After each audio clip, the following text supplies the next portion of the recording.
Spine सीधी, 3 बार ओम का उच्चारण, उसके बाद ओ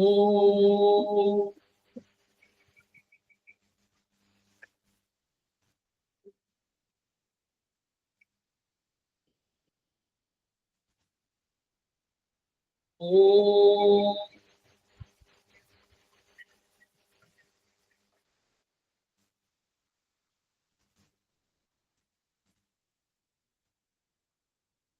ओ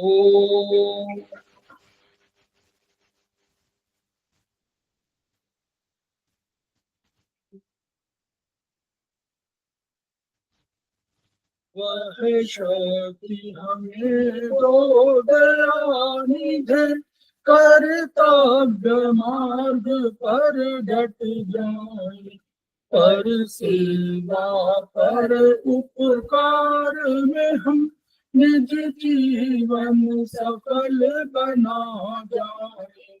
वह शक्ति हमें दो दयानिधि, कर्तव्य मार्ग पर डट जाए, हम दीन दुखी निबलों बितलों के सेवक बन संताप हरे, जो है बिछड़े भूले भटके, उनको तारे खुद तर जाए।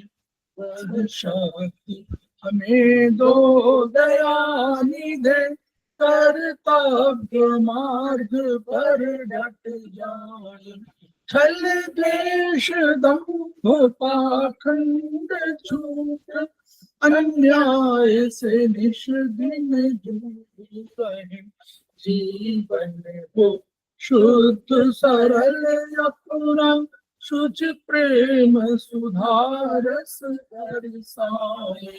वह शक्ति हमें दो दयानिधि, कर्तव्य मार्ग पर डट जाए, निज आन मान मर्यादा का प्रभु ध्यान रहे, अभिमान रहे, जिस देव भूमि में जन्म लिया, बलिदान उसी पर हो जाए। पर शक्ति हमें दो दयानिधि, कर्तव्य मार्ग पर डट जाए, पर सेवा पर उपकार में हम निज जीवन सफल बना जाए।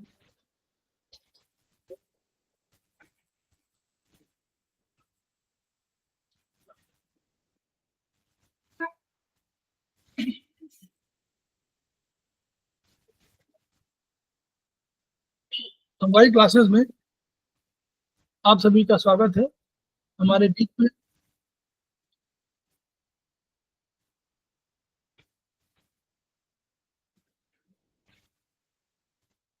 संवादी क्लासेस में आप सभी का स्वागत है। हमारे बीच में श्रीमती वर्षा श्रीवास्तव, उपाध्यक्ष समवाय फाउंडेशन उपस्थित है, उनका स्वागत है। हमारे बीच में सुधा पाठक जी उपस्थित हैं, समवाय फाउंडेशन के प्रमोटर हैं। और हमारे आज की क्लास के फैकल्टी हैं, उनका स्वागत है। हमारे बीच में डॉक्टर कुमार बागवानी उपस्थित हैं, समवाय फाउंडेशन के प्रमोटर हैं और हमारे स्टूडेंट हैं सेमेस्टर भर की। इसके अतिरिक्त हम उन सभी का स्वागत कर रहे हैं जो अभी इस क्लास को ज्वाइन करने वाले हैं, और उन सभी का भी स्वागत है जो लोग वीडियो के माध्यम से इस पूरे लेक्चर को सुनेंगे, उनका भी स्वागत है। हम लोग समवाय फाउंडेशन के सदस्य हैं और हम लोग एक्यूप्रेशर शोध प्रशिक्षण एवं उपचार संस्थान प्रयागराज से संबद्ध है। वहाँ के मनीषी ब्रह्मलीन MP खेमका सर के हम ऋणी हैं, जिनकी वजह से संस्थान को यह शोहरत प्राप्त हुई है और हमारी इस एक्यूप्रेशर विधा को इतनी उन्नति प्राप्त हुई है। संस्थान का एक मोटो है, each one reach one, each one treat one, each one teach one. उसी को आपके माध्यम से जन जन जागरण अभियान के तहत पूरे विश्व में फैलाने का हमारा सपना है और हमें विश्वास है कि विधा जो अपेक्षाकृत कम खर्चीली है उसका लाभ केवल आपको ही नहीं मिलेगा, आपके घर परिवार पास पड़ोस इष्ट मित्र बंधु बांधवों को ही नहीं मिलेगा, वरन समस्त पीड़ित मानवता को मिलेगा। इसी विचार के साथ हम लोग आज की क्लास की शुरुआत करें।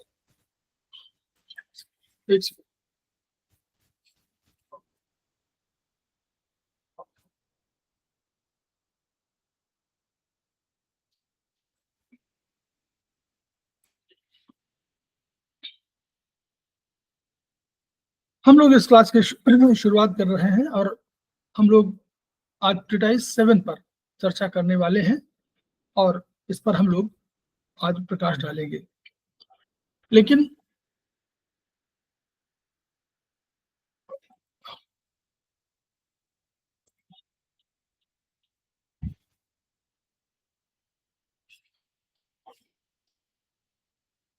एक चैप्टर पिछली बार रह गया था जो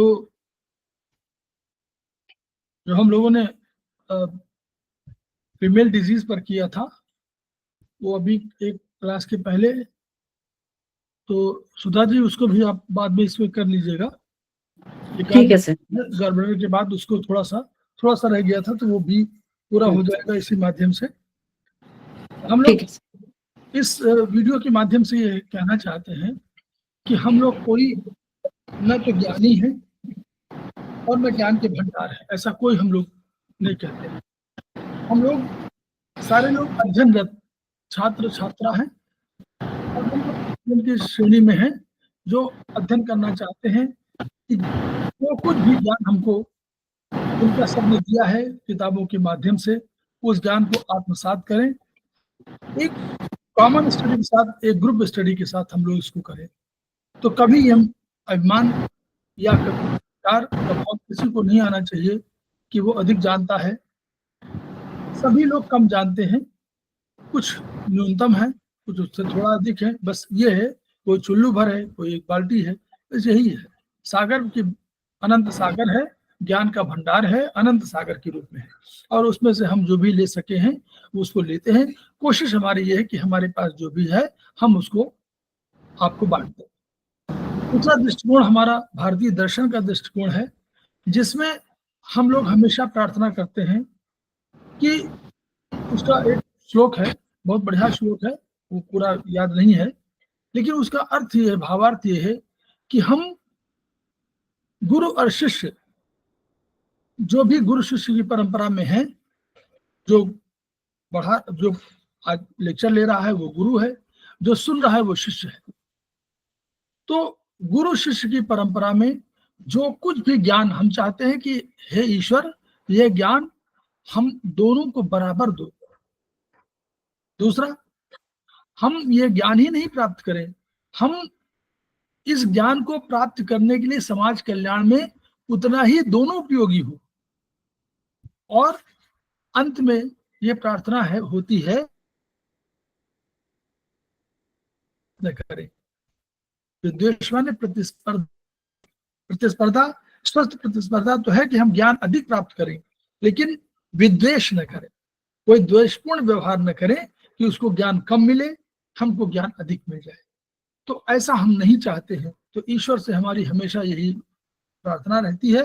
इसलिए जो ज्ञान आपको मिला हुआ है उस ज्ञान को मुक्त कंठ से दूसरे को दीजिए, जो आपके पास है उस ज्ञान को मुक्त कंठ से हमको दीजिए, हम जो है आपको देंगे।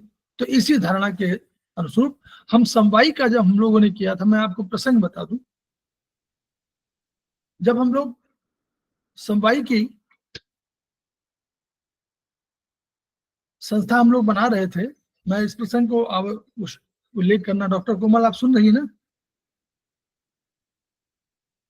सुन रही हूँ। जब हम लोग समवायी का हम लोगों ने 4 साल पहले गठन किया था, तो हम लोग जैसे हम लोगों ने बनाया, 10-15 हमारे लोग थे, और 10-15 लोगों में से मुख्य रूप से 7-8 लोग थे, 4-5 हम लोग अपने घर परिवार के थे, और 2 लोग इष्ट मित्र बंधु बांधव थे, जो स्पेशली कोई कोषाध्यक्ष है, कोई जनरल सेक्रेटरी है, कोई वरिष्ठ उपाध्यक्ष है। ऐसे हम लोगों ने किया था। तो हम लोगों ने सोचा कि नाम क्या दिया जाए। तो नाम एक हो सकता था, नाम जैसे कोई अपने पिता के नाम, अपना नाम, ऐसे कुछ कर सकते थे हम लोग। उसी दौरान हम लोग पढ़ रहे थे, आयुर्वेद पढ़ चुके थे, सेकेंड सेमेस्टर हम लोगों ने कर लिया था। तो हम लोगों के दिमाग में आया कि नहीं, हम लोग इस पर कोई ऐसा नाम दें जो किसी ने अभी रखा हो, तो उस में और वो सार्थक हो, यानी अर्थपूर्ण हो। तो उसी क्रम में हम लोगों ने 1 महीने बाद, आप समझ लीजिए कि 1 महीने बाद तक ये मैराथन दौड़ चली हम लोगों की नाम के लिए। हम लोग डिस्कस करते थे, ये नाम रखा जाए, ये रखा जाए, करते करते हम लोग अंत में 1 महीने बाद जो नाम तय कर पाए वो नाम था समवायी फाउंडेशन। और समवायी फाउंडेशन पे हम लोगों ने क्यों किया? क्योंकि जब समवाय भाव हमने पढ़ा कि समवायो अपृथक भावो द्रव्यादीना गुणन्मतः सन्नित्यो यत् हि द्रव्यम न तत्र नियतो गुणः। तो वो समवाय भाव ये था कि ऐसा भाव जो हम लोगों को पृथक न कर सके, जिससे भी जुड़ाव हमारा अपने लोगों के साथ जुड़ाव हो, तो इनमें भी हम लोग जो है आपस में प्रतिस्पर्धा न करें और आपस में जुड़े रहें। प्लस जिसके साथ भी हम लोग जुड़े वो अपृथक भाव से जुड़े। तो इस रूप में हम लोग, तो हमारा अभी भी अवधारणा, जो मूल अवधारणा है उसी की तरह है कि हम लोग सब उन्नति करें, और सब उन्नति करेंगे तभी सबकी उन्नति है। आंख मेरे उर पटल पर आज तू अपनी विजय भी, और हो सभी के हेतु सुख कर, हो अगर मेरा उदय भी। तो कोई विजय जो विजय माने आपका ज्ञान, जो आपका ज्ञान बढ़ रहा है और बढ़े, तो वो ज्ञान आपके लिए सार्थक हो, पूरे जन कल्याण के लिए सार्थक हो, पूरे जन जन सुखाय हो, जन जन हिताय हो। ये अवधारणा हमारी अभी तक रही है और यही अवधारणा को लेकर हम आगे चलेंगे। तो इन्हीं शब्दों के साथ मैं पुनः सुधा पाठक जी का अभिनंदन कर रहा हूँ, स्वागत कर रहा हूँ और उनको बुला रहा हूँ। मैं शेयर कर दे रहा हूँ। नमस्ते सर। नमस्ते मैम। नमस्ते मैम। नमस्ते सर, प्रणाम सर। सबसे पहले क्लास में एंटर करने से पहले अरविंद सर का को अभिनंदन करते हुए मैं जितने भी हमारे सहपाठी हैं उनका हार्दिक स्वागत करती हूँ। तो अभी सर जिस तरह से हमें बता रहे थे, मुझे खुद भी मन नहीं कर रहा था कि मैं क्लास की शुरुआत करूँ, सर की बातें सुनते रहूँ, क्योंकि इतनी अच्छी ऐसी बातें हैं ना जिससे कि हमें भी समझ में आता है कि हमारे पास जो कुछ है ये जरूर है कि सर के माध्यम से ये हमें मिला है, लेकिन हम भी अपने सारे जितने भी सहपाठी हैं, हमारे समकक्ष हैं या हमसे जो जूनियर सेमेस्टर में, उनके साथ हम एक्सचेंज करें, एक तरह से एनर्जी एक्सचेंज हुआ, जिससे कि मेरी भी आपसे कुछ मुझे जानने को मिले, जितना कुछ मुझे पता है मैं आपको दे सकूं। तो इन्हीं सारी बातों के साथ साथ क्लास की शुरुआत तो करनी है, तो क्लास की शुरुआत करते हैं। तो आज का जो चैप्टर जिसका कार्यभार सर ने मुझे दिया है वह है हमारे चौथाई 7 में चैप्टर नंबर 25, और जिसमें टॉपिक है गॉल ब्लैडर। तो सबसे पहले हम ये जानें कि इस टॉपिक को आखिर जब हमारे एसपेस में नहीं करा जाता है, तो सर ने कुछ सोचकर ही हमें ये दायित्व दिया है कि हम अपने सारे स्टूडेंट के साथ, अपने सारे फ्रेंड्स के साथ इसको शेयर करें। तो इसके पीछे सर की कामना क्या है? सिर्फ यही कि जिस ऑर्गन के बारे में हम जानते हैं, जिसका हम ट्रीटमेंट देना चाहते हैं, जो इतना इंपॉर्टेंट है, जिसके एक एक मेरिडियन, एक एक पॉइंट्स के बारे में हम जानते हैं, वो आखिर किस तरह से ट्रीट करता है अकॉर्डिंग टू पीसीएम।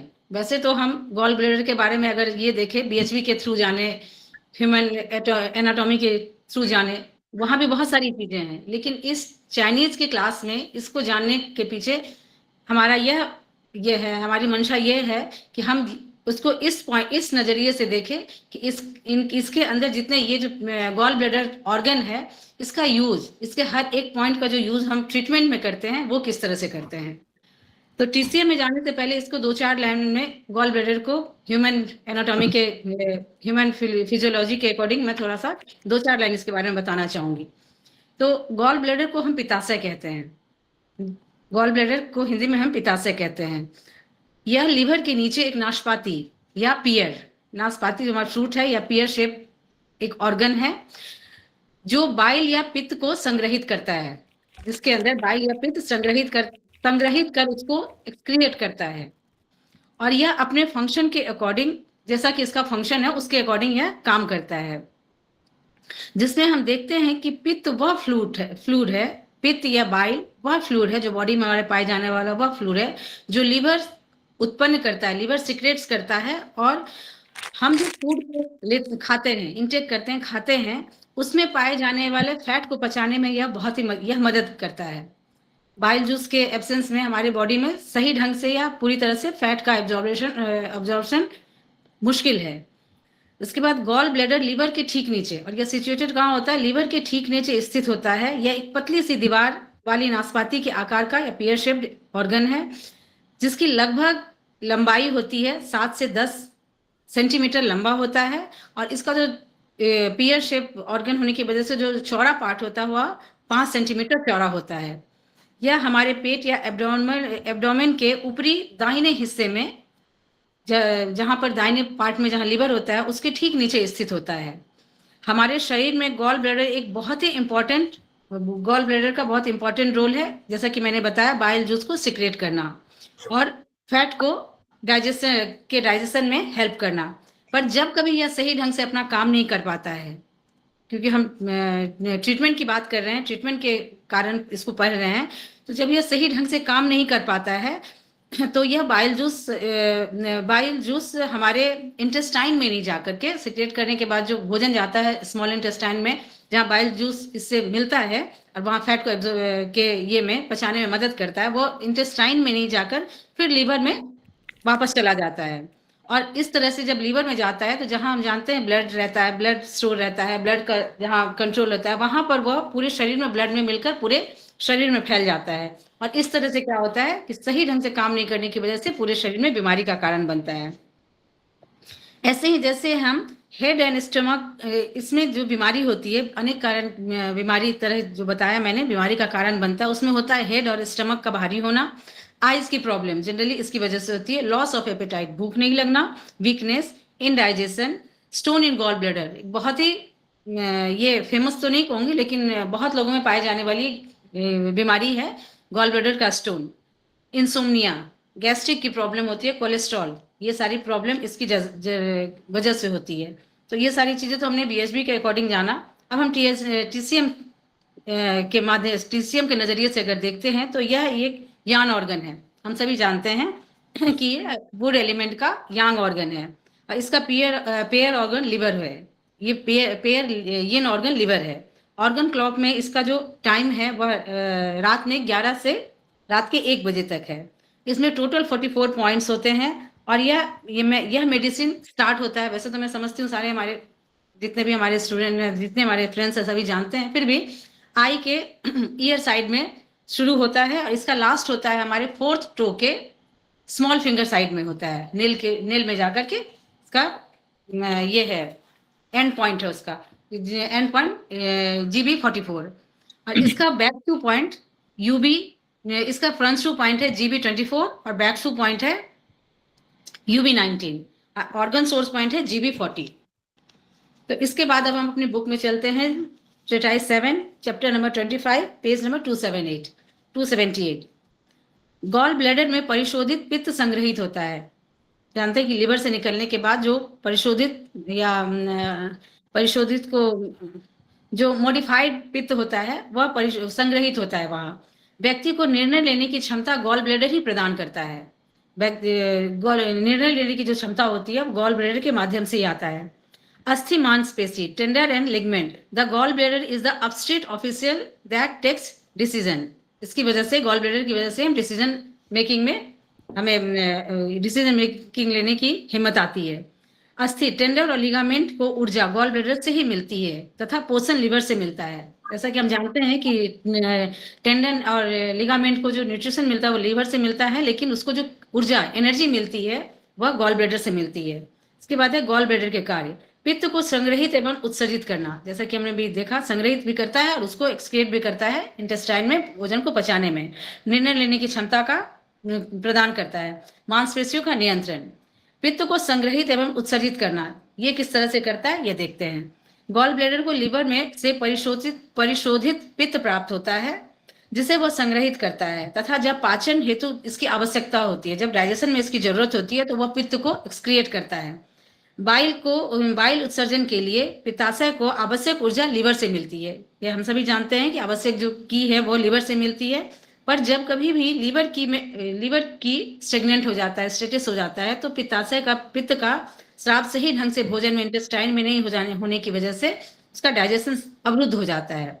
इससे स्टमक की नीचे की ओर नहीं प्रवाहित हो पाती है। स्टमक की नीचे नहीं जाने प्रवाहित करने की क्षमता उसकी घट जाती है, जिससे कि किसी भी अगर ऐसा कंडीशन किसी पेशेंट में आता है तो उसमें नौजिया, उल्टी होना, डकारे आना, बेल्चिंग होना, ऊपर की तरफ डकारे आना, ऐसी प्रॉब्लम आने लगती है। तो ऐसे में हम उपचार करेंगे, हम जो ट्रीटमेंट देंगे वह लीवर की स्टेग्नेशन का उसमें उपचार देना चाहिए। फिर देखते हैं कि गॉल ब्लैडर का कनेक्शन निर्णय लेने की क्षमता किस तरह से वो देता है। जीवन को उचित योजना, जीवन की ये जो लिखा हुआ है वो ऐसे में उपचार। अब देखिए ये मॉडर्न साइंस की बात है कि उन्होंने कहा कि पित्त को संग्रहित, मॉडर्न साइंस की लैंग्वेज है, लेकिन हमारे यहाँ जो अवधारणा है उसमें क्या है, एक्यूप्रेशर में लीवर की स्टेग्नेशन, ये कंसेप्ट हमारा चाइनीज कंसेप्ट है कि ऐसे में अगर माने जो वोमिटिंग हो रही है, नौजिया हो रही है, डकारे हो रही हैं, तो उपचार हमको करना है लीवर की स्टेग्नेशन का। तो ये हमारा जो है मॉडर्न साइंस से डिफरेंट है। क्यों? हमने अपना एक प्रोटोकॉल का सिस्टम रखा है कि हम कहते हैं कि हमारा ये सिंड्रोम आ रहा है, तो लीवर की स्टेग्नेशन हमने नाम दिया उसको, और वो हम उसका ट्रीटमेंट कर रहे हैं। ये हमारा मॉडर्न साइंस से हमारा ये भिन्न एक आइडिया है जिसको हम लोग एक्यूप्रेशर में उपचार के लिए यूज करते हैं। ठीक है सर। फिर निर्णय लेने की क्षमता प्रदान करना, जीवन को की उचित योजना बनाने की क्षमता लीवर देता है। योजना लीवर के द्वारा हमें मिलती है योजना बनाने की क्षमता। तो गॉल ब्लैडर निर्णय लेने की क्षमता देता है। लीवर तथा गॉल ब्लैडर मिलकर योजना एवं कार्यान्वयन दोनों के बीच में सामंजस्य स्थापित करते हैं। संतुलित गॉल ब्लैडर को चीन में बड़ा गॉल ब्लैडर कहा गया है और डिफिशियंट गॉल ब्लैडर को छोटा गॉल ब्लैडर कहते हैं। फिर संतुलित गॉल ब्लैडर या बड़ा गॉल ब्लैडर हमें साहस प्रदान करता है, और डिफिशियंट गॉल ब्लैडर या छोटा गॉल ब्लैडर की वजह से डरपोक और भयभीत व्यक्ति के अंदर डर की भावना पैदा होती है। और ये डर की भावना हम किडनी की डिफिशियंसी, किडनी में भी हमने देखा था कि किडनी की वजह से भी डर की ये आती है, प्रवृत्ति आती है लोगों में।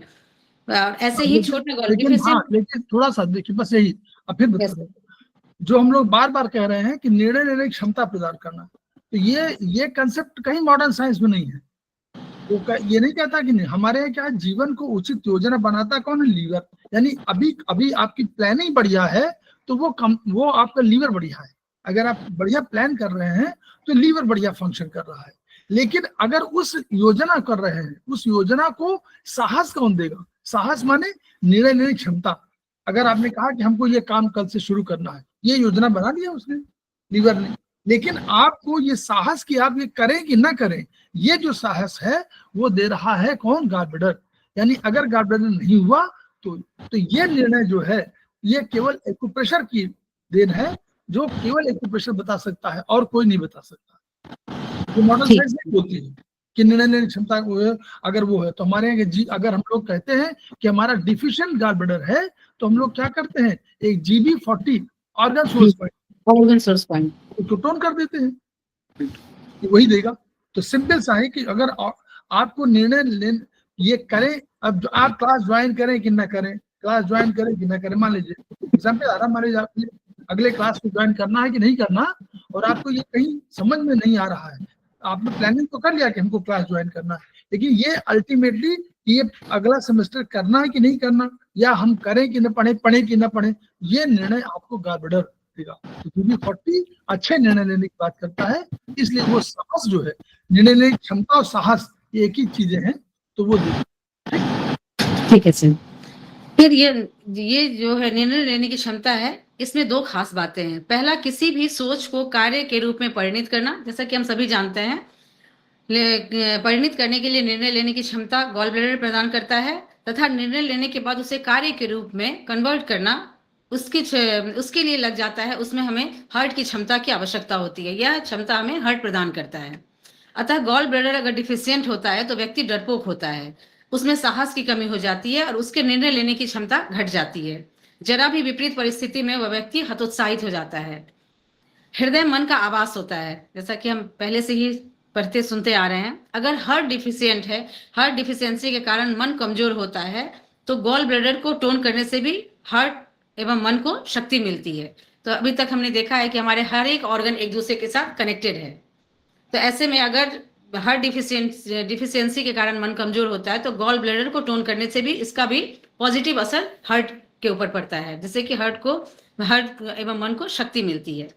तीसरा नंबर है मांसपेशी का नियंत्रण। जैसा कि हमने देखा टेंडर और इसका मसल्स को कंट्रोल करता है। मांसपेशी टेंडर्स और लिगामेंट्स का नियंत्रण लीवर एवं गॉल ब्लैडर करता है।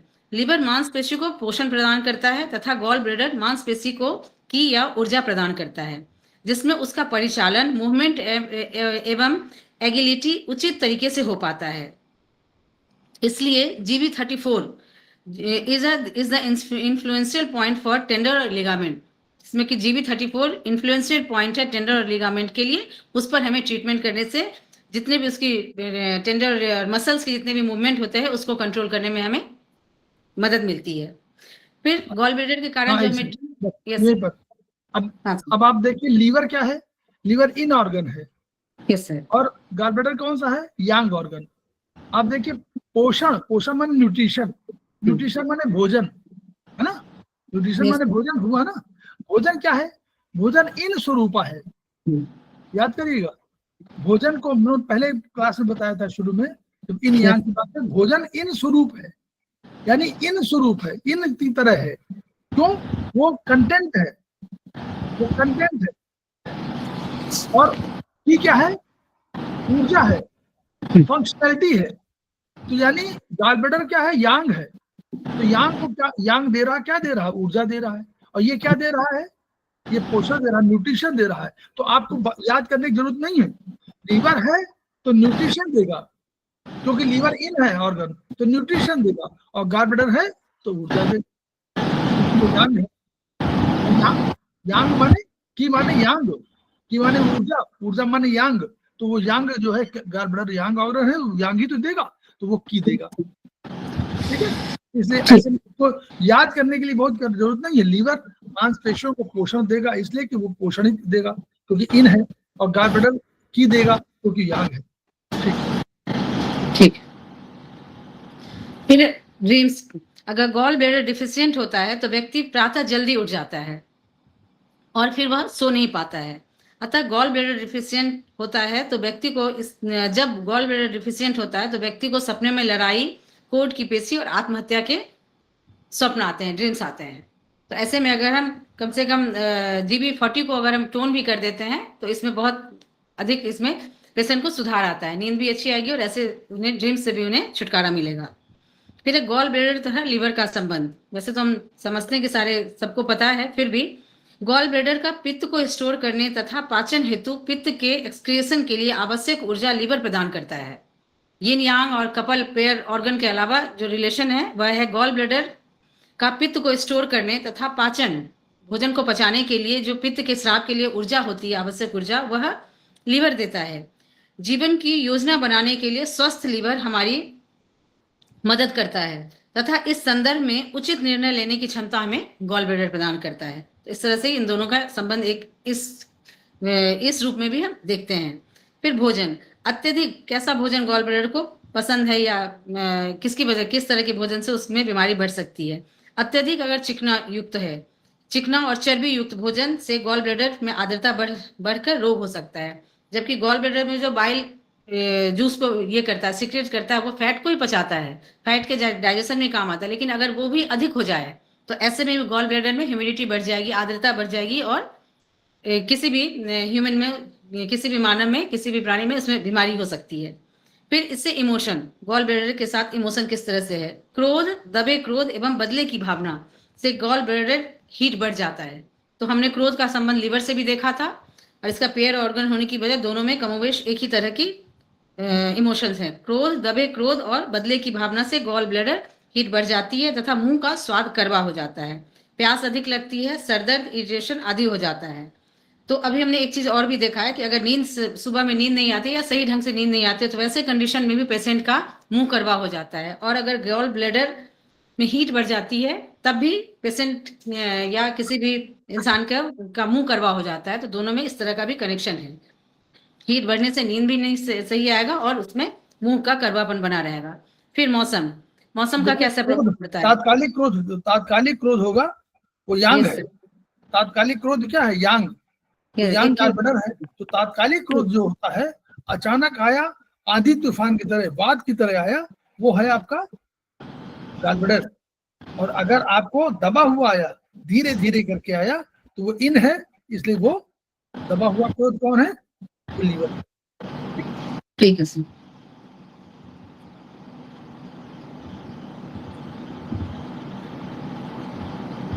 Yes. फिर हमारे मौसम का कैसा प्रभाव पड़ता है? बाहरी नमी एवं गर्मी से गॉल ब्लैडर डैम्प हीट बढ़ जाता है। बाहरी नमी, ह्यूमिडिटी और गर्मी अगर अधिक हो तो इसमें क्या होता है? गॉल ब्लैडर में डैम्प हीट बढ़ जाता है, जिससे कि इन्फेक्शन की भी ये होती है। ह्यूमिडिटी बढ़ने से इन्फेक्शन बढ़ता है, ऐसे में वह गॉल ब्लैडर को प्रभावित करता है। इसके बाद है गॉल ब्लैडर से संबंधित रोग। किस तरह के रोग हो सकते हैं अगर उसमें हीट बढ़ जाए, डैम्प हीट बढ़ जाए, इन्फेक्शन हो जाए या ह्यूमिडिटी बढ़ जाए, तो किस तरह के रोग होते हैं? गॉल ब्लैडर से संबंधित निम्नलिखित प्रकार के रोग हो सकते हैं। गॉल ब्लैडर में अधिकता जनित योग, मतलब एक्सेस अगर हो जाता है, humid heat in gall bladder में अगर ह्यूमिड हीट बढ़ जाता है, ऐसे कंडीशन में उसमें कोई भी डिजीज हो जाएगा।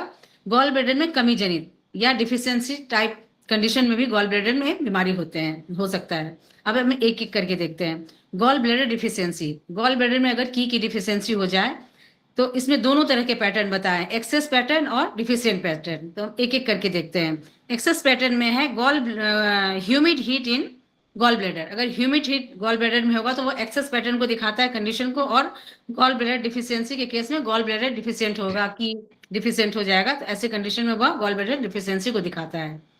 तो सबसे पहले गॉल ब्लैडर ह्यूमिड हीट या access pattern in gall bladder में जो हमें लक्षण आएंगे, सिम्टम आएंगे, वह है क्रोध से दर्द एवं तनाव। कोख में दर्द एवं तनाव। हमारे भाई थोड़ा सा जो ये ना ह्यूमिड हीट का बढ़ना, तो उसको थोड़ा एक्सप्लेन कर दीजिए। मतलब Yes, ma'am. ह्यूमिड हीट कैसे बढ़ती, क्या होता है, किस तरीके मैम, से होती है? ह्यूमिड हीट, एक तो ह्यूमिडिटी में हम वैसे भी गर्मी होती है। ह्यूमिडिटी जहाँ जहाँ भी कभी आर्द्रता, जब बारिश के टाइम में अगर हमारे बोलते हैं कि बारिश के टाइम में ज्यादा गर्मी हमें इसी वजह से लगती है, ह्यूमिडिटी की वजह से। तो ऐसे में अगर बहुत ज्यादा ह्यूमिडिटी रहेगी तो उसमें हीट बढ़ जाता है, हीट बढ़ जाती है। तो इससे क्या होता है, ये ह्यूमिड हीट एक स्पेसिफिक हमारे टीसीएम में है, इन्फेक्शन को बढ़ाता है। तो ह्यूमिड हीट जहां भी बढ़ेगा, डैम्प हीट, ह्यूमिड हीट और इन्फेक्शन, तो वहां इन्फेक्शन की शिकायत होगी गॉल ब्लैडर में। इन्फेक्शन को तो मॉडर्न साइंस Yes. में इन्फेक्शन को क्या माना गया है? आप बताइए कि बारिश के पहले जब खूब गर्मी पड़ती है तब कोई बैक्टीरिया डेवलप नहीं करता, बिल्कुल लेकिन सर। जैसे ही बारिश हुई और फिर गर्मी पड़ी, बैक्टीरिया डेवलप अपने आप हो जाता है। होता है कि नहीं? Yes sir. बिल्कुल राइट सर। तो इसका मतलब क्या हुआ? गर्मी और सर्दी, यानी गर्मी और जल दोनों मिल करके इन्फेक्शन को क्रिएट करते हैं। तो यहाँ क्या है? हीट है और ह्यूमिडिटी है, दोनों चीजें हैं। तो नमी भी है और गर्मी भी है, यही दोनों मिल करके बैक्टीरिया को डेवलप करते हैं। इसीलिए एक्सेस पैटर्न कहा जाता है। अभी आपके पास किसी बैक्टीरिया ने बाहर अटैक कर दिया है, बैक्टीरिया ने किया है और वायरस ने किया, तो ये सब अलग पॉइंट है। तो उसमें आपको इन्फेक्शन हो गया है, तो ऐसे में एनर्जी बढ़ जाएगी, क्योंकि वहां सारे लोग इकट्ठा हो जाएंगे। तो गॉल ब्लैडर में आर्द्र गर्मी जनित रोग इसको कहा जाता है। ह्यूमिड हीट माने इन्फेक्शन। तो जब भी इन्फेक्शन कहीं होगा अगर गॉल ब्लैडर में, तो ये सिम्टम आएंगे। कोख में दर्द होगा, तो कोख में दर्द होगा यानी यहीं पर स्टमक के आसपास कहीं होगा ना, ये तो कोख कहलाता है। यहाँ पे दर्द होगा, तनाव होगा, उसके नीचे जस्ट स्टमक के नीचे कोख कहलाती है, बोलते हैं कोख में दर्द, तनाव। ठीक है। फिर नेक्स्ट है, हाँ ओके मैम। फिर सिम्टम में कोख में दर्द एवं तनाव, कनपट्टी में दर्द। हमारे कनपट्टी में सर, कनपट्टी तो क्या कहूँ, ये टेम्पोरल लोब वाला पॉइंट है, कनपट्टी है। और आप देखिएगा इसको, यहीं पर जो है आप गॉल ब्लैडर के मेरिडियन पढ़िएगा तो यहीं पर आसपास जाती है। बिल्कुल सर, यहीं पर है, मेरिडियन वाले एरिया में है। देखिए इनफैक्ट सर कनपट्टी में ही GB2 और GB3 ये इसी एरिया में है। हाँ, कनपट्टी में दर्द। फिर उल्टी होना, हम्म, उबकाई आना, नौजिया, भोजन ना पचा पाना, भोजन का सही से पच नहीं पाएगा। पीत वर्ण, पीत वर्ण का जो मैंने एक रीजन अभी बताया, पीत वर्ण यानी जॉन्डिस, जब वह बाइल गॉल ब्लैडर सही ढंग से नहीं सिक्रेट कर पाएगा, फैट को नहीं ये कर पाएगा, तो वह पित्त जो है, बाइल है, वह फिर से एक बार लीवर में चला जाएगा और ब्लड से होते हुए पूरे बॉडी में फैल जाएगा, जिसकी वजह से यह होता है कि हमारे शरीर में जॉन्डिस का मेन कारण यही होता है, जिसकी वजह से शरीर का रंग पीला हो जाएगा और ये जॉन्डिस का कारण होता है। फिर गॉल ब्लैडर की पथरी बहुत ही कॉमन है आजकल, जनरली बहुत लोगों में हो जाता है, तो इसका एक कारण ये भी होता है स्टेग्नेशन ऑफ की। तो फिर है फीवर, पथरी के कारण कोई पूछे कि पथरी यानी स्टोन किसकी वजह से होता है, तो आपको तुरंत बोलना है ह्यूमिड हीट। ह्यूमिड हीट की वजह से। फिर है ज्वर, हल्का मतलब फीवर हो। माइग्रेन, माइग्रेन का एक वजह हमने इससे पहले बहुत सारे क्लासेस में देखा है, liver sorry heat in liver, उसका भी है, और हीट सॉरी लीवर और ये दोनों कनेक्टेड है, तो इसमें माइग्रेन भी एक वजह होता है, माइग्रेन भी एक सिम्टम है। प्यास पर जल पीना ना चाहे, प्यास तो लगी है पर वह जल नहीं पीना चाहता हो, मुंह का स्वाद कड़वा हो जाए, इसका कि अभी हमने देखा था। कम पेशाब होना, अगर वो प्यास जल ज्यादा नहीं पिएगा तो ऐसे कंडीशन में पेशाब भी कम होगा। पेशाब का रंग गहरा पीला होना, क्योंकि इसमें जॉन्डिस वाले सिम्टम्स आते हैं, तो उसमें पेशाब को देखकर ही फर्स्ट जो उसका सिम्टम मरीजों को दिखता है वो पेशाब का पीला ही होना होता है। फिर डार्क रिंग अराउंड आईज, जिसको हम ब्लैक सर्कल बोलते हैं, वह सिम्टम वह उभर कर आता है। तो ये सारे हमने देखा है एक्सेस पैटर्न में, जिसमें humid heat in gall bladder है।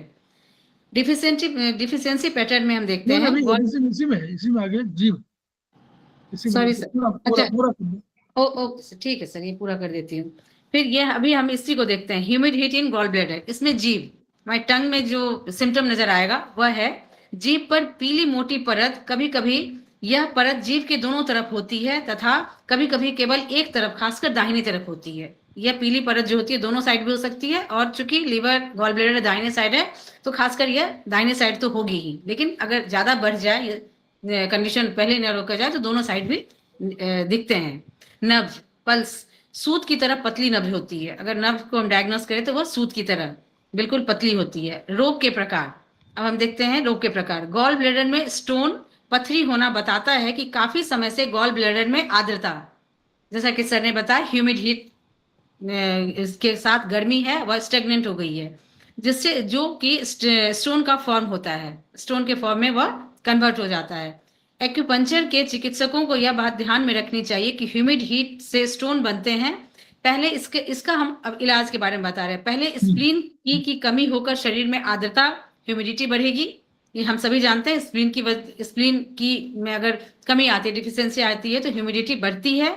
यह आर्द्रता गॉल ब्लैडर में रुकावट पैदा करती है, यह ह्यूमिडिटी बढ़कर गॉल ब्लैडर में यह स्टेसिस का काम करती है, और यही आर्द्रता जब गॉल ब्लैडर में हो जाती है तो लीवर से पित्त के आने पर गॉल ब्लैडर से पित्त का स्राव की क्रिया में अवरोध उत्पन्न करती है।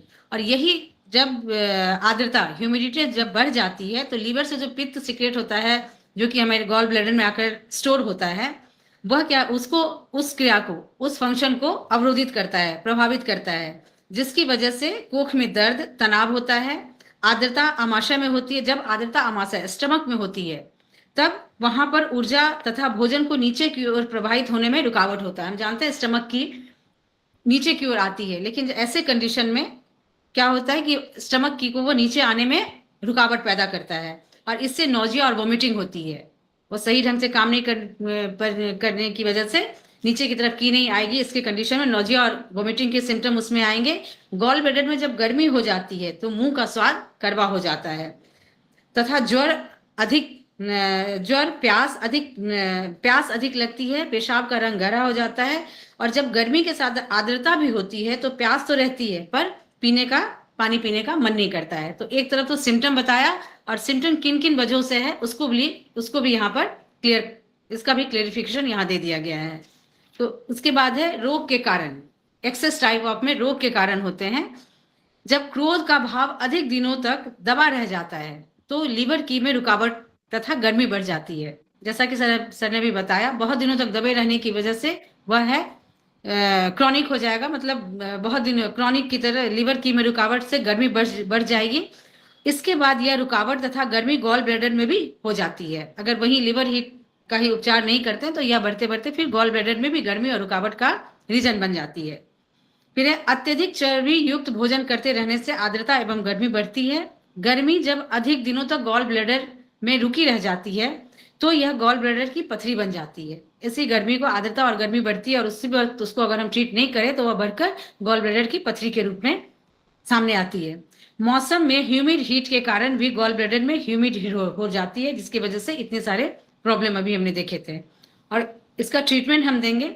उपचार आर्द्रता का स्थानांतरण करें। ट्रीटमेंट देने में ह्यूमिडिटी को हम ट्रांसफर एक जगह से दूसरी जगह करें, जिससे या फिर अगर ह्यूमिड हीट की वजह से है तो ऊर्जा ह्यूमिडिटी को हम मूव करवाएं, ह्यूमिडिटी में मूवमेंट दिलवाएं स्टिमुलेट करके या ट्रीटमेंट देकर या गर्मी को निकालें। तो इसके लिए हम क्या करेंगे, लीवर की ऊर्जा के प्रवाह को इसको हम ठीक करें। लीवर की का जो डायरेक्शन है उसको हम ठीक करेंगे, जिसके लिए हम प्रोटोकॉल देंगे GB24, GB34, लिवर 14, CB12। इन सभी पॉइंट में हम सिर्फ लिवर 14 को सेडेट करेंगे और सारे पॉइंट को हम नहीं तीन को, यस सर 34 लिवर 14 तीनों, सॉरी सर, इसमें तीनों पॉइंट GB24, GB34 और लिवर 14 को सेडेट करेंगे और CB12 इसको हम टोन करेंगे और गॉल ब्लैडर 40 इसमें सॉरी वो तो इसका है, हाँ इसमें है लीवर की ऊर्जा को प्रवाहित करने के लिए गॉल ब्लैडर 24, 34, लिवर 14 सेडेट करेंगे, CB12 को टोन करेंगे। नेक्स्ट है GB9, UB18 एंड UB19, इस सभी तीनों पॉइंट को सेडेट करेंगे और GB गवर्निंग वेसल 20 को हम टोन करेंगे। LI11 और TW16 ट्रिपल वावर 6 को हम इसका जो एक्स्ट्रा पॉइंट है इसका है डैनेन गाउज, यह एक्स्ट्रा पॉइंट है स्लाइटली बिलो GB34 के जस्ट नीचे रहता है और इसमें सारे जितने भी पॉइंट बताए सारे पॉइंट को हम सेडेट करेंगे एक्सेप्ट CB12 एंड UB20। इनको सिर्फ हम UB20 को which are to be tone, CB12 और UB20 ये दोनों टोन होंगे। इसके अलावा जितने भी पॉइंट है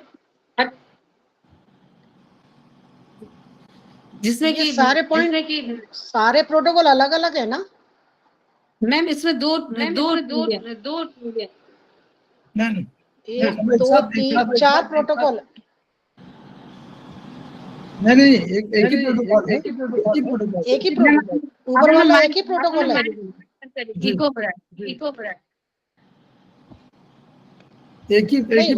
ऊपर वाले दोनों एक ही प्रोटोकॉल है जी, एक ही प्रोटोकॉल। ओके ऐसा है, ये देखिए स्टमक का हीट का ये इको कर रही ना, नहीं ठीक है सर, अब बंद कर लिया उन्होंने माइक। तो ये जो है आप स्टमक हीट का है वो सॉरी आर्द्रता का है और ह्यूमिड हीट का है और स्टोन का है, इसलिए ये बड़ा प्रोटोकॉल है। ठीक है सर। तो इसमें हमें बताया गया है CB12 और UB20, इसको हम टोन करेंगे और इसके साथ साथ यहाँ इस प्रोटोकॉल में GB20 को भी टोन करता दिखाया गया। तो इन तीनों पॉइंट को हम सर ये UB20 नहीं GB20 होगा, ये यहाँ लिखा हुआ है ना UB20 नहीं, ये GB20 है इसमें एक्सेप्ट CB12 एंड UB20 की जगह पर ये GB20 है। GB20 ना होगा, UB20 होगा क्योंकि UB20 उसकी पॉइंट है ना, बैक शू पॉइंट ऑफ स्पिन है। यस सर, इसमें वो पॉइंट है भी नहीं। GB20 और CB12 को टोन करेंगे। हाँ, फिर उपचार का जो प्रभाव आएगा वह है उसके बारे में बताया गया, इन सारे पॉइंट्स के बारे में बताया गया। UB20 होना चाहिए मेरे हिसाब से, इसलिए UB20 स्पिन का पॉइंट है ना। यस सर, UB20 के ऊपर वहाँ गवर्निंग वेसल का पॉइंट है, लेकिन सर इस प्रोटोकॉल में मेंशन किया नहीं है। अच्छा कोई बात नहीं, ठीक है, हम उसको 16 से देखिए इसको आगे, लेकिन UB20 का है इसमें होना चाहिए। CB12 और UB20 आर्द्रता को, ह्यूमिडिटी को हटाते हैं। GB20 और GB19 front shoe and back shoe point है, जैसा कि अभी बताया था। GB24 front shoe and GB20 की जरूरत ही नहीं यहाँ पर, क्योंकि गवर्निंग वेसल जो है वो तो स्पेशली एनर्जी को बहुत बढ़ाता है, एनर्जी बढ़ाने की आवश्यकता नहीं है, यहाँ स्पिन को टोन करना है। सर बैक्सू पॉइंट GB19 नहीं बल्कि UB19 है। UB19 किसका किसका इसका गॉल ब्लैडर का सर। 13, 14, 15, 16, हाँ, 17 19 छोड़ दीजिए, 18, 19 लीवर गॉल ब्लैडर का, और Yes. 20 स्प्लीन। Yes sir. तो इसमें GB19 नहीं, इसमें ये UB19 होगा, बैक्सू पॉइंट ऑफ गॉल ब्लैडर। और GB20 स्प्लीन का है। Okay sir. ये स्प्लीन का पॉइंट है ना, तो स्प्लीन को बढ़ाना, स्प्लीन माने क्या हुआ? सर स्प्लीन का भी बैक्सू पॉइंट UB18 होगा ना, 19 तो होगा नहीं, ये GB19 नहीं होगा। किसका? सर इसमें है ना, नेक्स्ट पेज में है, पेज नंबर 283, इसमें लिखा हुआ है उपचार के प्रकार, और इसमें एक एक पॉइंट को बताया गया, जिसमें है GB24 तो हम समझ रहे हैं कि front shu point of gall bladder है। उसके बाद है GB19, तो GB19 बैक्सू पॉइंट नहीं है बल्कि UB19 है गॉल ब्लैडर का, तो वही मैं ठीक करा रही थी। GB19 फ्रंट शू पॉइंट है, ये गॉल ब्लैडर से हीट को निकालते हैं। इसी प्रकार लीवर 14 एंड UB18 लीवर से गर्मी को निकालते हैं। फिर ट्रिपल बार्बर 6 अवरोधों को हटाता है, और LI11 गर्मी एवं आर्द्रता को निकालता है बॉडी से। तो इस तरह से हम देखते हैं ऊपर वाले जो ट्रीटमेंट हमें प्रोटोकॉल बताया गया है से गॉल ब्लैडर की पथरी बनना बंद हो जाएगा। इस बड़े से प्रोटोकॉल को लगाएंगे तो पथरी बनना, स्टोन बनना बंद हो जाएगा, और जो पथरी अगर बन भी गई है तो वह टूटकर निकल सकती है। तो यह एक इतना इंपॉर्टेंट प्रोटोकॉल हमारे पास है गॉल ब्लैडर की पथरी को हटाने के लिए।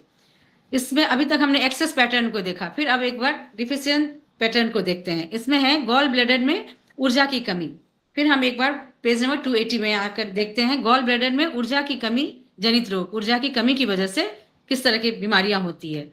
तो उसमें बीमारी होती है, डरपोक होगा इंसान, चौंकने की प्रवृत्ति होगी, बात बात पर चौंक जाना, साहस का अभाव, निर्णय लेने की अक्षमता, निर्णय लेने का उसमें कैपेबिलिटी नहीं होगी, सिसकी लेना तथा लंबी सांस खींचने की आदत होना, मतलब किसी बात में सिसकी लेना और लंबी सांस के साथ किसी बात को बड़े रुक रुक कर बोलना, इस तरह की होगी।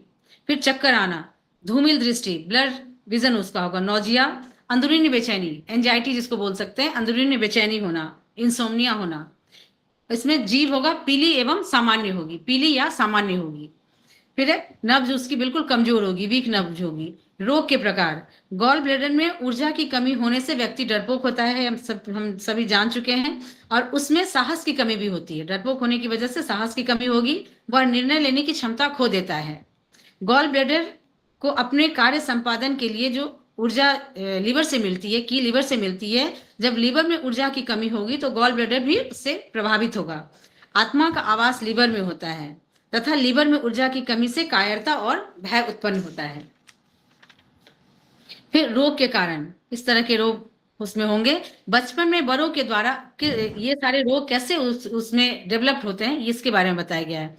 बचपन में बड़ों के द्वारा बार बार डांटे जाने पर, मारे जाने से बच्चा भयभीत एवं डरपोक हो जाता है, तथा इसके लिए लीवर एवं गॉल ब्लैडर डिफिशिएंट होकर के ये सारे डरपोक होने की प्रवृत्ति उसमें डेवलप होती है।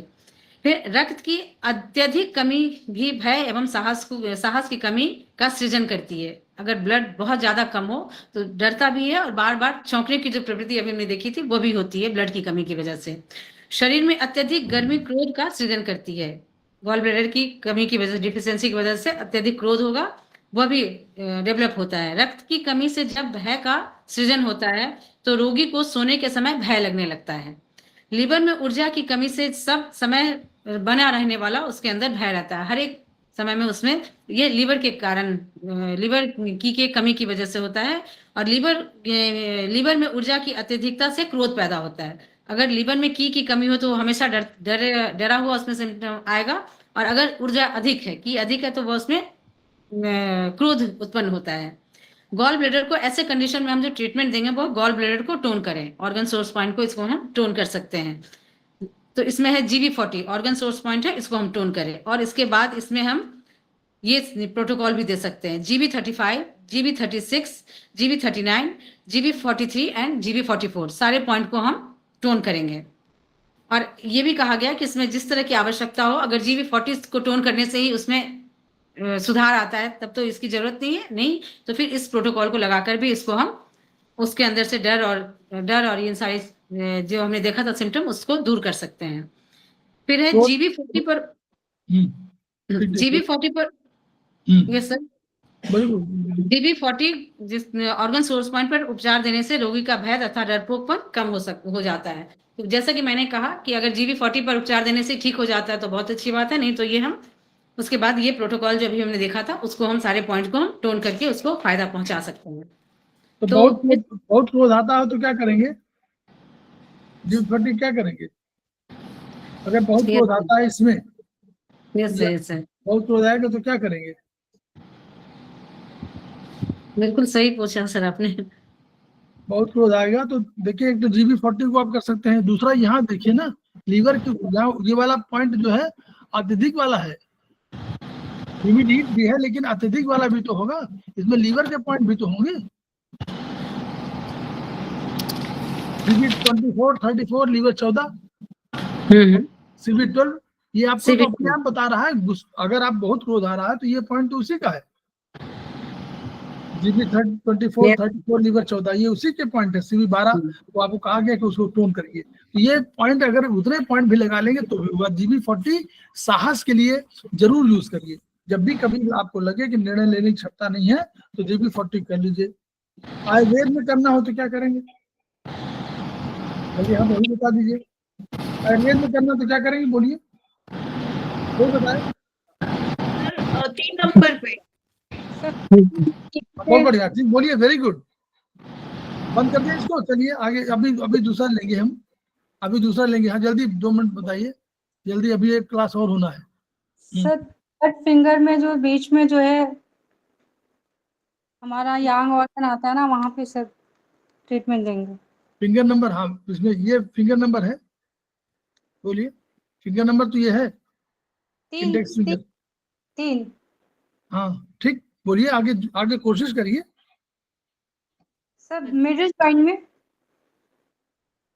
मिडिल में क्यों? क्रोध आ रहा है तो लीवर में भी हो सकता है, गड़बड़े में। तो अगर तुरंत क्रोध का नेचर है, अगर तुरंत शाउटिंग क्रोध तुरंत आ रहा है तो ये वाला पॉइंट आएगा, गड़बड़े। अगर आप सिंपल बात कर रहे हैं, अभी बहुत कठिन नहीं। गड़बड़े कहाँ है? ऊपर है। लीवर कहाँ है? नीचे। लीवर कहाँ है? नीचे। बात और पित्त, बात और कफ जॉइंट।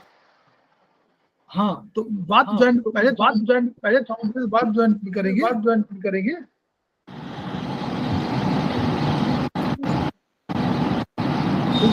ट्रीटमेंट क्या है?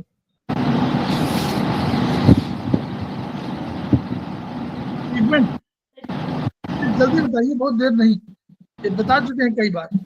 यस सर, क्रोध माने क्या है? क्रोध माने सर अग्नि। गर्मी, अग्नि।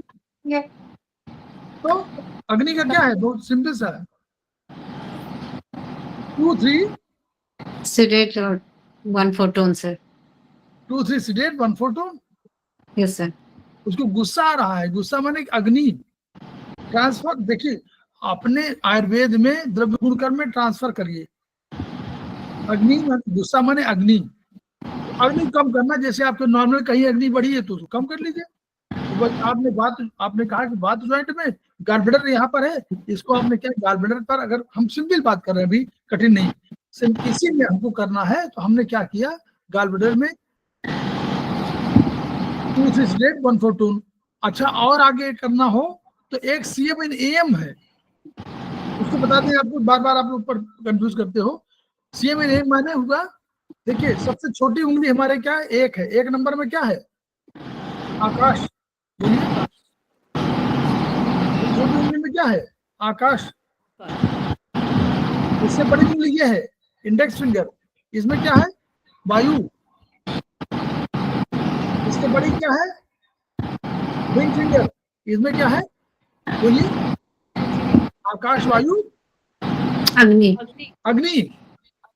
और चौथा बड़ी पार्ट मिडिल फिंगर, इसमें क्या है? जल। और ये 5वां नंबर क्या है? पृथ्वी। तो आकाश, वायु, अग्नि, जल, पृथ्वी, 5 हो गए। ये उंगली में भी है, आकाश, वायु, अग्नि, जल, पृथ्वी। तो बस ये CMN का मतलब ये हुआ। कि इन्हीं एक ही उंगली में जो दोनों उंगली में एक ही में रखिए। तो आपने CMNM किया, तो अब इसमें किस उंगली पर ट्रीटमेंट करना चाहिए हम लोगों को?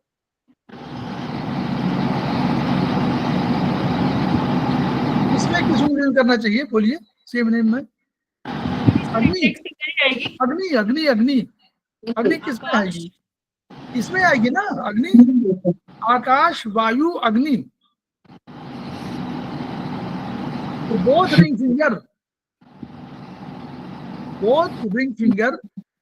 वात ज्वाइंट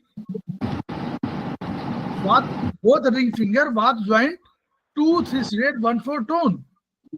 और अगर आपको लगे कि बहुत अधिक गुस्सा है तो लीवर भी शामिल कर लीजिए। तो both ring finger vata and kapha joint 2 3 thread 1 4 tone. ये बस फिर हम मैडम क्लास दे रहे हैं। सर इसमें थोड़ा सा ये मुझे बताइए कि जैसे जो आपने ये बताया कि हमारी नमी और वो गर्मी बढ़ गई तो उसमें वो आ गया, लेकिन अगर डेफिशिएंसी है, अगर उसमें घट गई ऊर्जा, तो उसका एक तो ब्लड की वजह से होगी और दूसरा क्या कारण हो सकता है? इसमें क्या हुआ है? हमारी चार गॉल ब्लैडर में 4 पॉइंट लिखे हुए हैं, 3-4 पॉइंट। ब्लड घटने का कारण क्या हो सकता है? और कोई, जैसे एक तो ब्लड की कमी हो गई, वहां पे ब्लड नहीं पहुंचता तो वो मतलब वीक हो गया, कमजोर हो गया, और क्या वजह हो सकती है? मैम की का स्टेगनेशन हो सकता है। ऊर्जा, देखिए हमारा तो काम देखिए ब्लड की डिफिशियंसी, तीन चीजें हैं, एक ऊर्जा है, एक ब्लड है और एक तरल है। सारा शरीर का, पूरे शरीर में 3 ही चीज होती हैं। और बाहर से आने में बाहर के कारक क्या है? सारी एनर्जी, यही वाली कौन सी? कास्ट की एनर्जी जो भी होगा, कास्ट की क्या है? वही विंड हो सकती है, आपको अग्नि हो सकती है, ह्यूमिडिटी हो सकती है, जल हो सकता है, जल की जो ऊर्जा, ठंडक, और आपका शुष्कता, यही कारक है। दूसरा बाहरी कारक और है जो बैक्टीरिया, तो ये कारक, और शरीर के अंदर के कारक, ये शरीर के अंदर भी कारक हैं। क्या है भाई? तमाम शरीर के, भाई ऐसा तो है ना कि अंदर वाला बैक्टीरिया जानता है कि भाई हम आयुर्वेदिक देख रहे हैं, तो वो बैठा हुआ है। तो अगर कोई मशीन बन रही है और प्रोडक्शन कोई कर रही है तो उसके टॉक्सिन भी तो होंगे। घर में आप कोई खाना बना रहे हैं तो टॉक्सिन भी तो निकलता है। तो टॉक्सिन माने वही सब्जी का जो छिलका या इसका वो भी तो है। तो ये सब भी कारक है। तो ये सब कारकों में तमाम कारक जुड़ जाएंगे, लेकिन मेन कारक तो शरीर में 3 ही, ऊर्जा है, जल है और रक्त है, तरल है और रक्त है, 3 चीजें हैं बस। उन्हीं का मूवमेंट हमको कराना है। उनका फ्लो कहीं रुकेगा तो अगर फ्लो रुकेगा तो भी गर्मी बढ़ सकती है। ठीक है, चलिए मैडम, थैंक यू। एक चैप्टर हम लोग ले रहे हैं, जो हम लोगों का चैप्टर एक इसमें बस इतना सर ने जो बताया उसमें यही बताऊंगी कि सिर्फ गॉल ब्लैडर ही नहीं, किसी भी ऑर्गन की, जैसे आपने बताया ना डिफिशियंसी का, क्योंकि मेन हमारे बॉडी में ये 3 चीजें होती है, और चौथा एक्सटर्नल फैक्टर होता है जो हमारा बाहरी अटैक होता है किसी भी चीज का। तो ऑर्गन के, किसी बॉडी के किसी भी ऑर्गन में अगर कोई कमी आती है ना, तो उसका मेन कारण इस तीनों की ही कमी हो सकती है। ठीक है ना सर? हाँ, अब हम लोग जो है एक चैप्टर वाला रह गया था ना, फीमेल डिजीज वाला, उसको पूरा करा देते हैं। थोड़ा सा रह गया था, जल्दी से मैडम अभी 7-8 मिनट में कर दो। ठीक है, तिवारी जी आ जाएंगे। हाँ, तो अभी तक हमने कल तक देखा था, कल के क्लास में हमने देखा था कि एक इम्पॉर्टेंट चैप्टर है फीमेल डिजीज, ट्रेटाइज 6 पेज नंबर 191। उसमें हम 23rd नंबर तक हमने देख लिया था, यूट्रस तक हमने देखा था। अब अभी आज हम इससे आगे वेजाइना या प्रेजेंट नलिका, उसमें देखते हैं कि किस तरह से यहाँ पर इसको एक्सप्लेन किया गया है। The female genital canal extending from uterus to vulva is called vagina. Turbid discharge, अगर उसमें टर्बिड डिस्चार्ज होता है फ्रॉम वेजाइना, तो इस कंडीशन में हम K6 को हम इसमें सेडेट करेंगे। वेजाइना इन पैरासाइट्स, उसमें इन्फेक्शन, परजीवी के कारण अगर होता है इन्फेक्शन, तो ऐसे कंडीशन में K3, CV6, ST29, और इन तीनों पॉइंट को हम सेडेट करेंगे। This also include trichomonas vaginity. Trichomonas vaginity in which is a fungal disease of the hair of vagina. मतलब इसमें ये सारी ये भी इंक्लूड करके बताया गया है कि अगर वेजाइनल पैरासाइट्स हो तो इन तीनों पॉइंट को हम सेडेट करेंगे। वेजिनाइटिस, इन्फ्लामेशन ऑफ वेजाइना, इसमें SP9 सिंगल पॉइंट को हम सेडेट करेंगे। वैसे तो इससे पहले बताया था ये पूरे बॉडी में इन्फ्लामेशन को कम करने के लिए, गर्मी को कम करने के लिए लीवर 2-3 को सेडेट करेंगे, लेकिन ये स्पेशली वेजिनाइटिस के बारे में बताया गया है कि उसमें SP9 एक सिंगल पॉइंट को हम सेडेट करते हैं।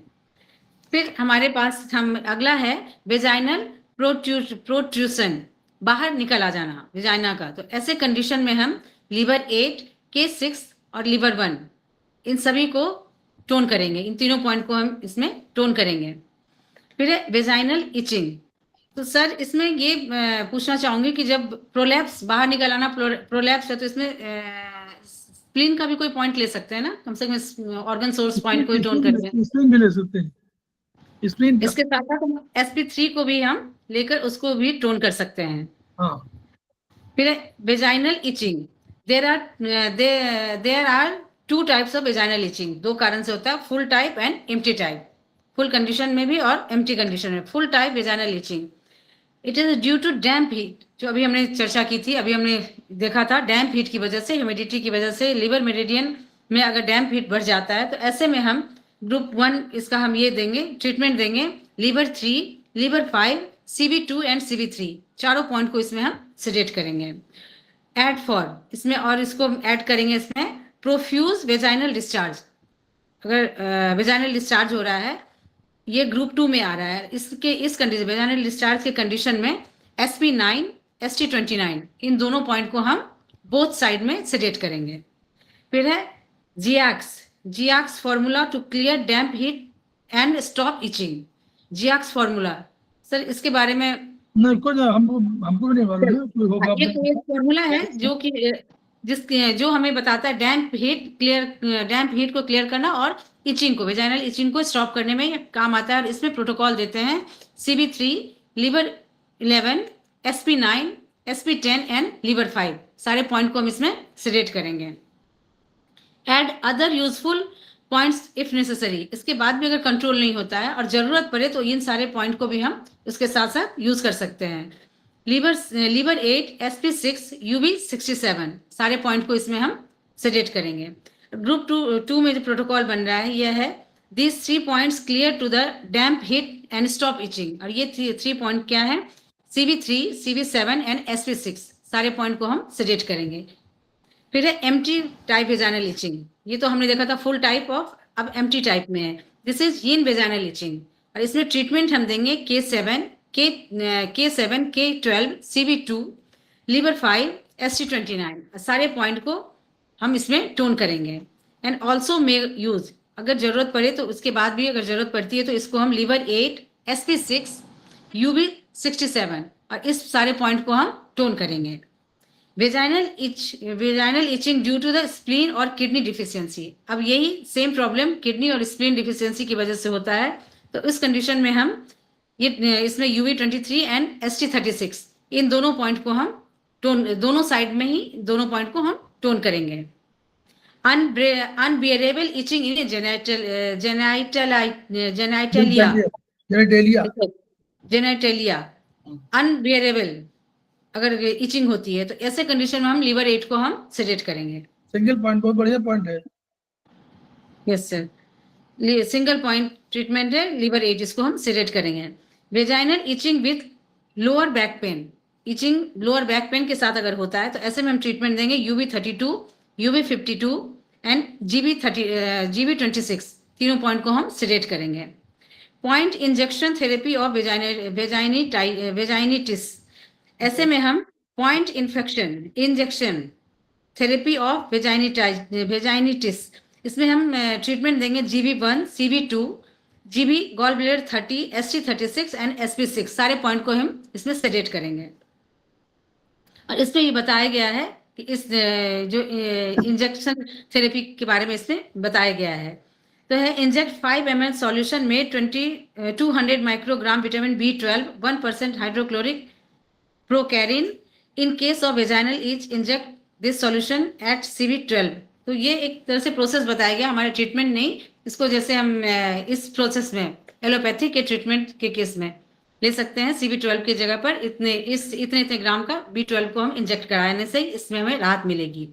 इन case of anal itching inject it at GB1 में एनल इचिंग, वेजाइनल इचिंग के जगह पर एनल इचिंग हो तो GB1 में ही ये सारे पोर्शन विटामिन B12 के 1% और हाइड्रोक्लोरिक प्रोकाइन के GB1 में इंजेक्ट कराएंगे तो उससे राहत मिलेगी।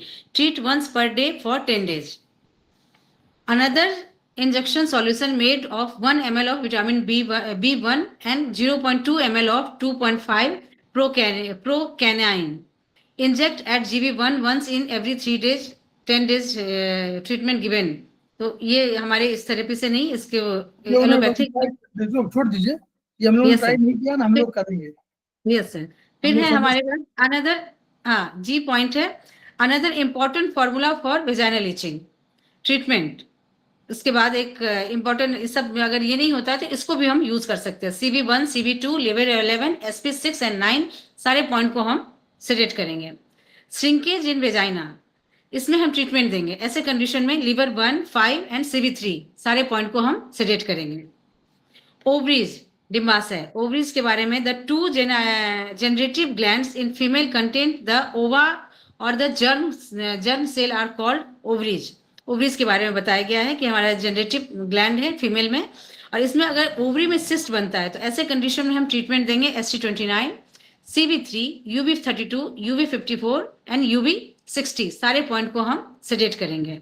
Pen before periods menses there is an ovarian involvement. अगर हमने पेन बिफोर पीरियड, इसको हम कल के क्लास में देख चुके थे कि इसके भी बहुत सारे कंडीशन है, हीट एक्सेस, कोल्डनेस, इसकी वजह से। लेकिन अगर ओवरी अगर इसमें इन्वॉल्व हो, इस पेन में ड्यूरिंग मेंस्ट्रुएशन के टाइम में अगर ओवरी इन्वॉल्व हो, ऐसे कंडीशन में अगर पेन होता है तब इसमें हम देंगे SP8, liver 3 and CV3 and 6।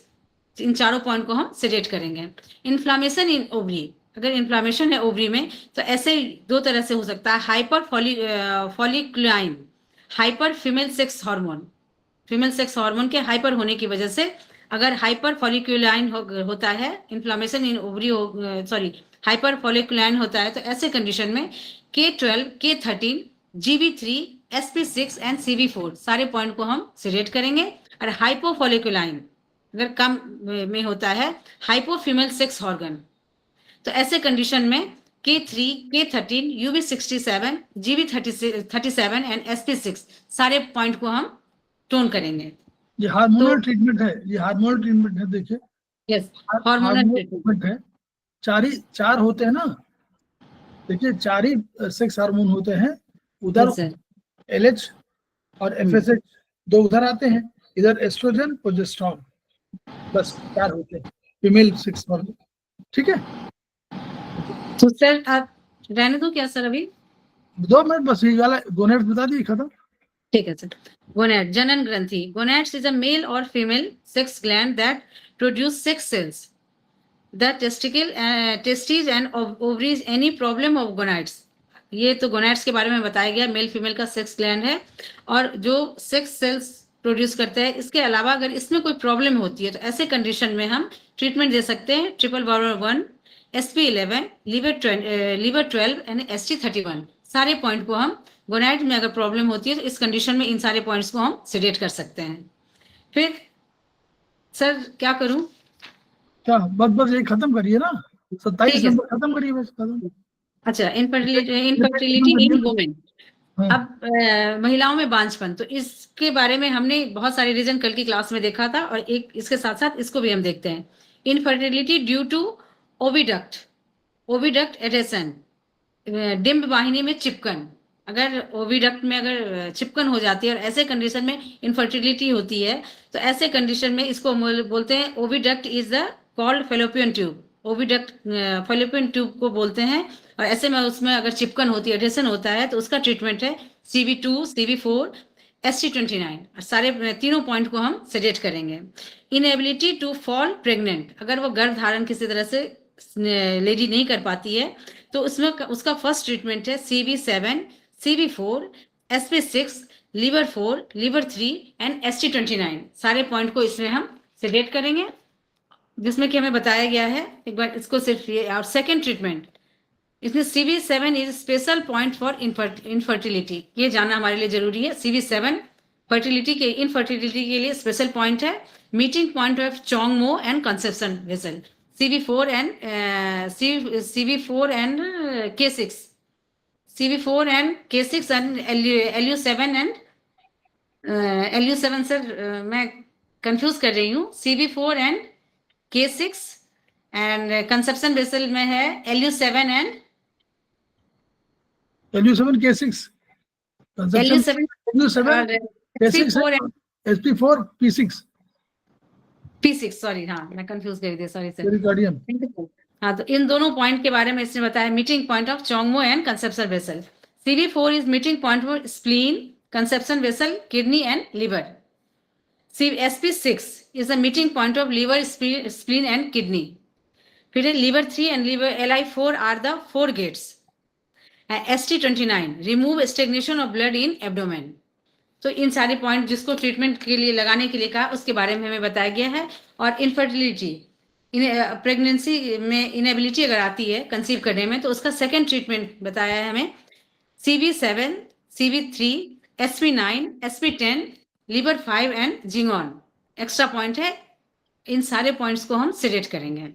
बस ठीक है सर, बहुत बढ़िया, बहुत Thank बढ़िया। you, ये sir. हमारा चैप्टर काफी हो गया, इसको आप पढ़िएगा, बहुत इंपॉर्टेंट चैप्टर था, इसलिए हम लोगों ने इसको अलग से ले बहुत लिया। बढ़िया था मैडम, थैंक यू। थैंक और यू। इसको दिया गया है, तिवारी जी आ गए हैं, तिवारी जी का स्वागत है। तो हम लोग जो है प्रणाम सर। अभी हम खेमका सर को याद करेंगे और 2 मिनट का ब्रेक लेंगे। खेमका सर को याद करते हैं और उनकी ऊर्जा को नमन करते हैं और हम लोग उनके इन वचनों को याद करते हैं, each one reach one, each one treat one, each one teach one. इन्हीं शब्दों के साथ हम लोग ब्रेक ले रहे हैं 2 मिनट का। Thank you ma'am, thank you, बहुत बढ़िया। थैंक यू आप लोगों को। Thank you sir. Tiwari sir ठीक है, बहुत दिनों के बाद आपका क्लास